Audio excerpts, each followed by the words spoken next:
Lendo História Social da Arte e da Literatura do Hauser, estamos já no item 10 da parte do capítulo Idade Média, né? A gente tem 11 partes neste capítulo, então este é o penúltimo vídeo sobre Idade Média, né? Até que passou rápido. Depois a gente já vai para o Renascimento. Eu acho que eu estou um pouco atrasada com as leituras, era para eu ter lido mais, mas enfim, eu não estou conseguindo avançar muito. O tópico 10 trata de loja e guilda. O que é isso, loja e guilda? Loja como a gente conhece hoje? Não. Antes de começar a ler aqui os trechos que eu destaquei, guilda é uma espécie de associação de classe, né? Em que grupo de trabalhadores ali do mesmo ofício se unem, tem reuniões coletivas e discutem interesses comuns. Eu até coloquei aqui uma notinha. Agrupamento de indivíduos com interesses comuns estão negociantes, artesãos, artistas, etc., durante a Idade Média. Aqui nesse contexto, nesse tópico 10, estão falando de loja e guilda em qual contexto? Dos artesãos, principalmente ali da construção civil, né? Em alguma outra parte aqui desse capítulo, a gente já viu que as igrejas já estavam ficando suntuosas, né? Tinha arte românica e agora, mais para o fim da Idade Média, arte gótica. E a arte gótica, se a gente pensar nas catedrais, tudo que é feito ali não é obra de uma pessoa só. E quando eu falo não é obra de uma pessoa só, isso é evidente, né? Não teria como ser. Não estou falando só em termos de operacionalizar as coisas, né? A mão de obra, que é mais barata. Mas intelectualmente falando. Então, assim, não é só um arquiteto que planeja uma catedral gótica, por exemplo. Aí tem os artistas que vão pintá-las, ver lá os afrescos e tal.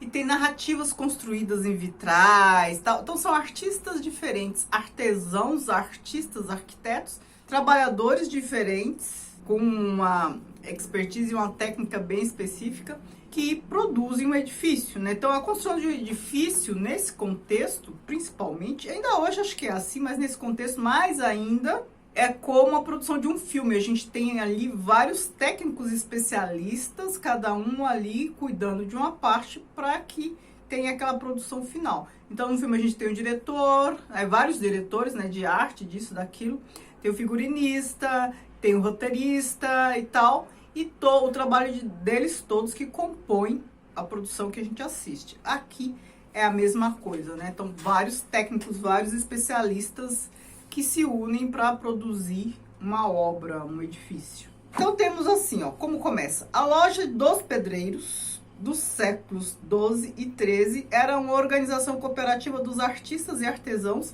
engajados na construção de uma grande igreja ou catedral, sobre a direção artística e administrativa de pessoas nomeadas ou aprovadas pela comunidade ou instituição que encomendara o edifício. A função do mestre de obras, que era encarregado do fornecimento de matérias e de mão de obra, e a do mestre pedreiro ou arquiteto, que era responsável pelo planejamento artístico, distribuição de tarefas e coordenação do trabalho dos indivíduos, podem ter sido frequentemente combinadas numa mesma pessoa, mas não há dúvida de que, via de regra, eram confiadas a profissionais separados. Os responsáveis artístico e administrativo tinham entre si uma relação quase idêntica à de um diretor e um produtor de filme, cuja organização de produção apresenta o único paralelo estreito com a loja dos pedreiros medievais.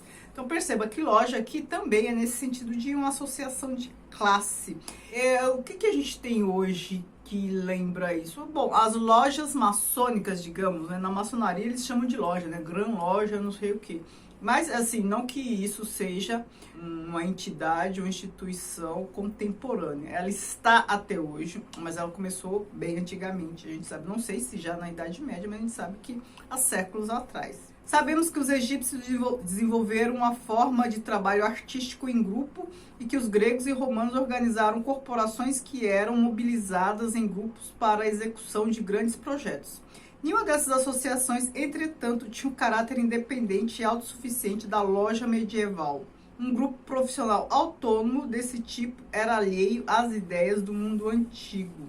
E as guildas, só para vocês terem ideia, as guildas elas faziam hoje o que o Inmetro faz, estabelecer normas para pesos e medidas, coisas assim. Com o surgimento das cidades e a introdução de uma economia de mercado no ramo da construção, o elemento laico passou a preponderar, não havia, no começo, qualquer organização capaz de manter a disciplina no lugar da oficina monástica. De qualquer modo, a construção de uma catedral gótica era um processo muito mais moroso e complicado do que tinha sido a construção de uma igreja românica. Exigia uma variedade muito maior de operários e muito mais tempo de execução, tanto por causa da natureza da obra, quanto, com certa frequência, em virtude das circunstâncias financeiras já mencionadas. E aqui ele toca num ponto importante, que é direitos de propriedades intelectuais ali dos membros. A gente está falando de artistas. Ó. Essa situação exigia uma rigorosa organização do trabalho baseada em métodos e regras que diferiam muito dos tradicionais.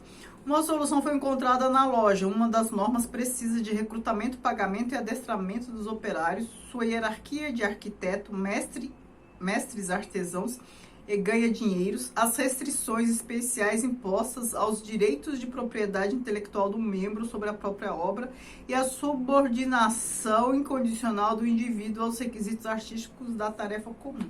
Perceba que o papel dessas lojas, dessas guildas, além dos outros técnicos, também era estabelecer normas e direitos, regras. E aqui ele fala da divisão de trabalhos. Ó. Ele fala que duas concepções. Uma é propensa a ver na organização comunitária da produção de arte e a condição indispensável para mais alta realização, enquanto a outra sustenta que a fragmentação de tarefas e a limitação da liberdade individual colocam em perigo, para dizer o mínimo, a produção de qualquer obra de arte genuína. As pessoas estão habituadas a ver com olhos favoráveis a produção comunitária quando se trata de arte medieval e com olhos desfavoráveis quando se fala, por exemplo, do cinema, comparando novamente a produção cinematográfica com essas produções aqui, construção civil. Supor que as faculdades e funções da alma humana agem como uma perfeita unidade é uma ficção tão romântica e insustentável quanto a pretensa existência de uma realidade da alma do povo, ou alma de grupo, independente das almas individuais. Não é essa harmonia toda que a gente imagina.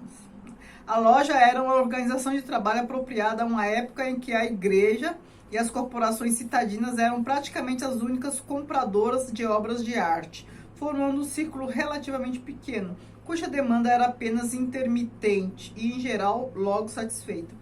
O artista tinha de mudar com frequência o local de suas atividades se quisesse encontrar emprego, mas não precisava ir sozinho nem se valer inteiramente de seus próprios recursos quando viajava. A loja a que pertencia possuía a adaptabilidade que os tempos requeriam. Instalavam-se no local e aí permanecia enquanto houvesse trabalho. Mudava-se assim que nada mais houvesse a fazer, estabelecia-se onde quer que encontrasse nova atividade. Então, é como um trabalho terceirizado hoje, né? Muitas empresas contratam, tem empresas, por exemplo, de serviço de limpeza, ou então, mais fácil pensar, condomínios, né? Que contratam todo o pessoal da portaria, segurança, tem um administrador ali de condomínios, que tem ali seu corpo funcional, e aí os funcionários vão trabalhar em determinado edifício. Depois, podem mudar, trabalhar em outro, eles continuam ali vinculados à empresa, mas trabalhando em lugares diferentes, se mudam, vão trabalhar em lugares diferentes. Esse tipo de arranjo é muito comum hoje em dia, a gente conhece bem. A gente só não está acostumado a ver esse tipo de arranjo com esses profissionais, artesãos e tal.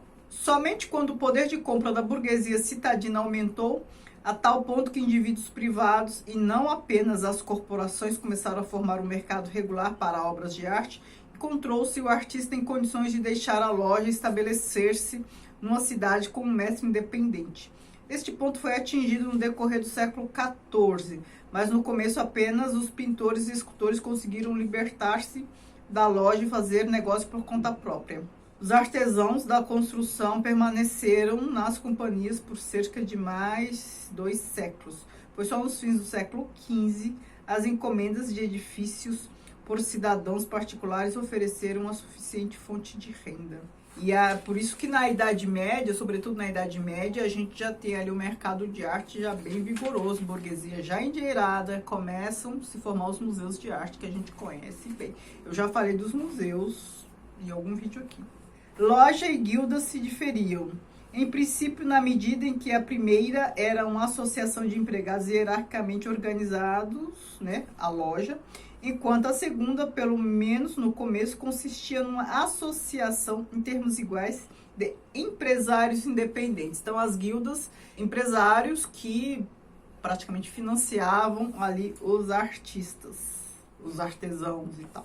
A burguesia, em sua capacidade privada, encomendara inicialmente não igrejas ou solares, não capelas ou séries de afrescos, mas tabernáculos e painéis. Entretanto, suas encomendas para estes últimos chegaram a centenas ou até milhares. Esses tipos de arte harmonizavam-se com o bolso e o gosto do burguês e adequavam-se também à produção em pequena escala do artista independente, no espaço exíguo de uma oficina na cidade, com os poucos ajudantes que cada mestre tinha.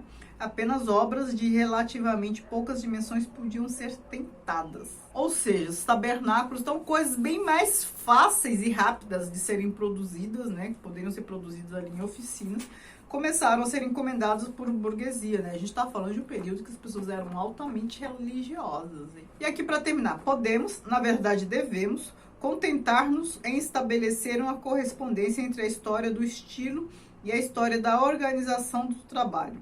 É ocioso indagar qual das duas é a primária e qual é a secundária. Basta sublinhar que no final da Idade Média atingiu-se uma situação em que artistas imóveis, oficinas em pequena escala e materiais facilmente manipulados e baratos são encontrados lado a lado com obras de dimensões pequenas, formas delicadas, aspectos insólitos e curiosos. Então, aqui a gente termina este tópico, que é até relativamente curto.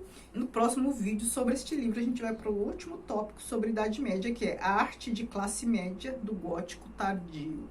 Certo? Depois disso, a gente já parte para o Renascimento. Tá bom? Muito obrigada, beijos e